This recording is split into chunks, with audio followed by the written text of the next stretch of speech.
আসসালামু আলাইকুম সম্মানিত দর্শক বন্ধুরা, লিংসাং পর্বতের রহস্যময় ভ্রমণ সম্পর্কে আজকে আপনাকে দেখানোর চেষ্টা করব এবং জানানোর চেষ্টা করব।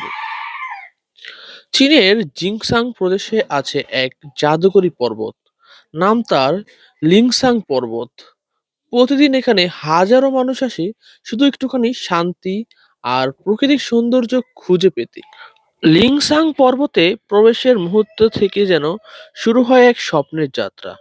চারপাশে পাহাড়, ঝর্ণা আর বাতাসে মেঘের ছোঁয়া, মনে হয় স্বর্গের দরজা খুলে গেছে।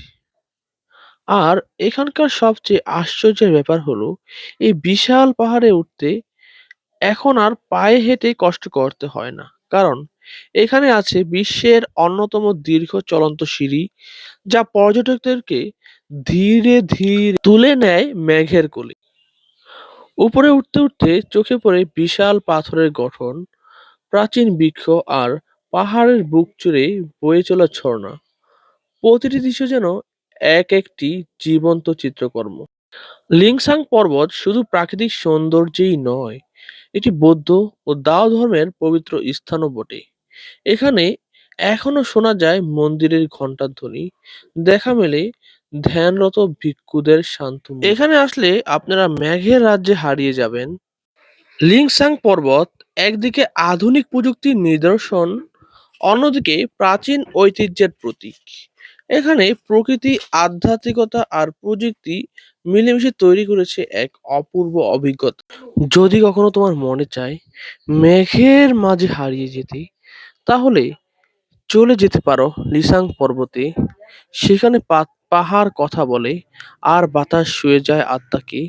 এর পাশ ঘেঁষে বয়ে গেছে সুবিশাল ঝর্ণা। যখন সূর্যের প্রথম আলো ছুঁয়ে যায় এই পর্বতের চূড়া, তখন পুরো এলাকা ভরে যায় সোনালি আলো আর মেঘের নরম ছোঁয়ায়। মনে হয় যেন স্বর্গ নেমে এসেছে পৃথিবীতে। এর পাদদেশেই বয়ে গেছে বিস্তৃত একটা নদী। এই নদীতে চলাচল করে অসংখ্য নৌযান, দর্শনার্থীরা এখানে ভিড় করে। এই পাহাড়টা যদিও সুবিশাল, কিন্তু প্রযুক্তির কল্যাণে এখন মাত্র 2 মিনিটের ভিতরেই এই পাহাড়ের চূড়ায় ওঠা যায়। এই পাহাড়ের উচ্চতা 1200 মিটার, যা কিন্তু তুলনামূলক অনেক উঁচু। এর পদদেশেই বয়ে গেছে সুবিশাল বনরাশি। এই পাহাড় থেকে কিন্তু আপনি মেঘ দেখতে পারবেন, কাছ থেকে মেঘ ছুঁতে পারবেন। ভিডিওটা আপনার টাইমলাইনে শেয়ার করে অন্য বন্ধুদের দেখার সুযোগ করে দিন।